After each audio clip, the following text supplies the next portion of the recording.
Welcome, Tale Tellers. It's a Monday. Oh yep, beginning of the week. Mind you though, 4 left. Not long now. Today's episodes have 3 short scary stories in them, and I've had the pleasure of narrating all creepy shorts and can't wait to share them with you. Just me, you, and some tea. Oh yeah. Before I do, my creepy peeps, it's time for some shoutouts. Troy Shaw, thank you for your attention to detail as always, and ongoing support, mate. You rock. Wee Woo, that name. Thank you for the constant likes, comments, and support on this channel, mate. Cheers. Arkin Brother, cheers, mate, for the dream story, and I hope you liked my answer around what it could mean. Thanks for your ongoing support, buddy. Quasar Bolt, thank you so much for your support, mate, and comments, especially episode 109. You're great.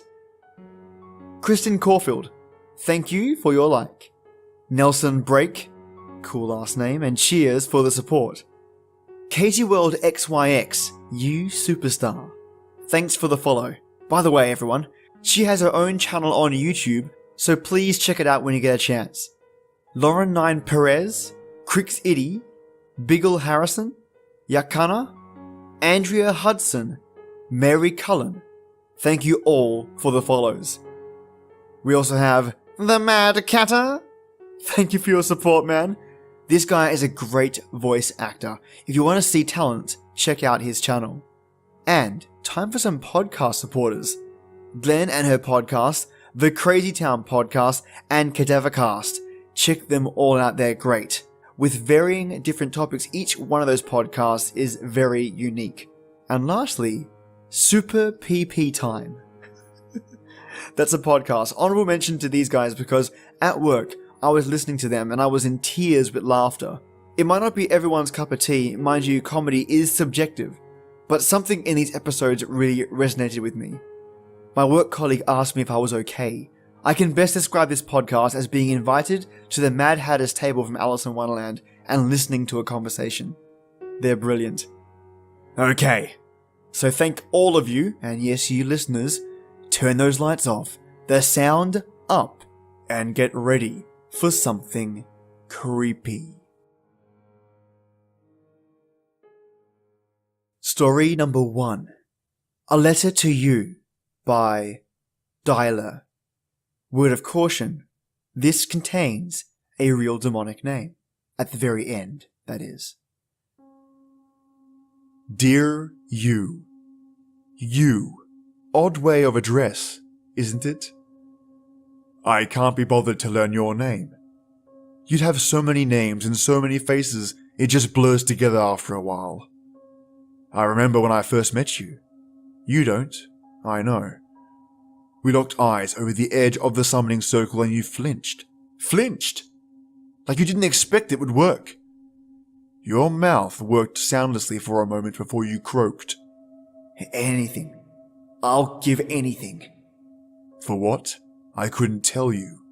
I'm not a mind reader, regardless of my other talents. I smiled and sauntered up to the edge of the circle, my every move, even appearance, carefully calculated to draw you in. You had interrupted me in the middle of a meal. I remember. I wasn't pleased. I listened to your troubles. My, you were in deep. Oh well, you thought you were. I could see 1,000 different outs that didn't involve the summoning of ancient eldritch powers.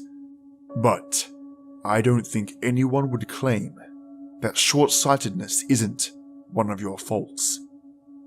After you were done, I listed my price.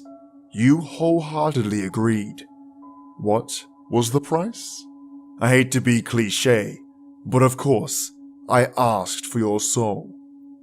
I think you envisioned a type of eternal servitude, perhaps even with opportunities for advancement, like the favored servant of your king Tolls. Again, short-sighted of you, to never research my appetites. You were resigned to your fate when I came for you at your deathbed, as agreed.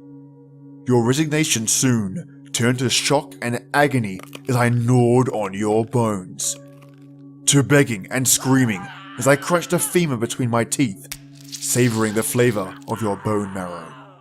I kept you alive as my nails gouged deep furrows in your skin. A living meal adds a certain element of entertainment, and then I saw your existential despair when I escorted your soul to the great wheel to be reborn. Ah, there's the realization, I thought, ecstasy tingling through me as I took your expression. My teeth were too long in my mouth, saliva gathering under my tongue as I leaned in and whispered, "See you soon, my pet, at the next meal. I'm not coming for you yet. I'll give you some time for the anxiety to stew, for you to research reincarnation, attempt to connect with your past lives. You might even remember something of me. But don't worry, when I come for you, I'll make sure you'll know. Meals are always better with entertainment, with love." Lamashter. Our second story is I Tortured Myself to Look Like This by TeamShadowWind. I don't mean working out to the point of collapse or anything stupid like that. Obviously, magic was involved. Now, conjuring up my 27-year-old self was no simple task, but I deemed it a necessary one. At 14, my face was several reds of exposed flesh and pimple grease. I couldn't face the other witches and wizards at the academy without knowing the proper techniques to clear up my mess of a visage. The odd thing was, she seemed terrified when I summoned her, as though she'd know my intentions. Without her wand, there wasn't a damn thing she could do as I placed her on the torture rack. She was, of course, gorgeous, and I needed to know every last secret. Had she divulged them simply, like I'd expected of her, there would have been no need to conjure up blades, whips, and chains. Instead, she withheld everything throughout the day's torture until midnight, when I'd glean a particularly useful tip from her. I had to wonder why my older, wiser self didn't spare herself the pain. Perhaps she knew it was a necessary part of being beautiful. I grew more persistent in improving my looks.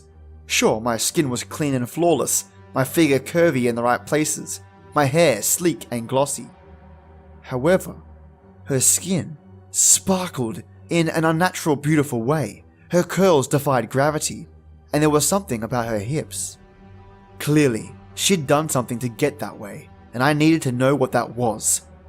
Ironically, the more technique I stole from her, the more harshly I beat her, making her progressively less beautiful while my looks shone. When I'd gotten everything I possibly could from her, I let her go. Surely she could fix herself when she found her wand. As for me, I enjoyed the showers of compliments where there'd been insults before. It was fantastic. I didn't neglect to take notes during that period where I was torturing myself. Yes, I'd need them in case I ever forgot, but I memorized the list of spells and human beauty products almost religiously. Why? Well, I suppose one day when I'm 27, I'll make the grave mistake of misplacing my wand. When that time comes, I'll need to know what to say. Our third and last story is Rolling in Their Graves by StealthFiction. To whom it may concern, I'm the one that's been desecrating the graves, digging up bodies in the middle of the night. The cemetery owners have said many bad things about me on the news. I don't blame you for assuming the worst based on what you've heard. 6 months ago, I would have been right there with you thinking the same, but then I saw it for myself. I swear to you, I never touched a single corpse. I am not a necrophiliac. I am not a Satanist. I am not a sick, twisted individual seeking to pain the individuals of the dead that I've exposed. Yes, I dug up a grave, then another, then another. I've lost count how many, perhaps 24, maybe 3. So what am I if not any of those vile things? I'm terrified. The police want you to think I'm the one who rearranged the bodies. I didn't. Not once, I swear. Each night, as I'm digging, I beg God to let this one be normal. Please, I whisper, be at rest, peaceful with eyes closed and hands clasped. No one is listening. For the last time, I swear I didn't touch any of them. I didn't turn them onto their stomachs, I didn't twist their necks backwards, I didn't distort their faces into the expression of pure horror. And I didn't claw at the bottom of the caskets. I don't know when this began, but it's happening, and it's happening everywhere. If you don't believe me, you can check for yourself. That's easy enough. You only need a shovel and time. But time we might not have. If you can't understand why, you're not asking yourself the question that's been driving me to do the things I have done. Tell me, if the dead are clawing their way down towards hell, what horror is coming for us from above? Well, that's today's episode. I hope you enjoyed it. Each one of these stories are beautifully written. TeamShadowWind commands story plot like a twisting worm. Dielyr really captures the true cost of giving a soul, and stealthfiction is the master of bait and switch. Thank all of you who listened to these stories, and I can't wait to hear what people have to say. As a side note, did you know that Lamashtu is a real demonic name? Google it. That's a little inside information for you listeners. Also, I'd love for you to let me know what you think of the show and any feedback or requests. Send them straight to StoriesFablesGhostlyTales@gmail.com. And if you do get some time, help me and the authors that I showcase on this podcast with 2 little things. Share this channel with those that matter to you, and leave an iTunes review. If you can manage those 2 things, this channel will just continue to grow. And a special thank you to those that do. By the way, I also read out the names of iTunes reviewers, so if you want to shout out and use iTunes, leave me a review and I'd love to say thank you over the internet waves. Well, telltellers, it's that time. This is the place where stories live, and you telltellers come to listen. Enjoy your day or night, and join me every weekday for our creepy tradition. And as always, till next time.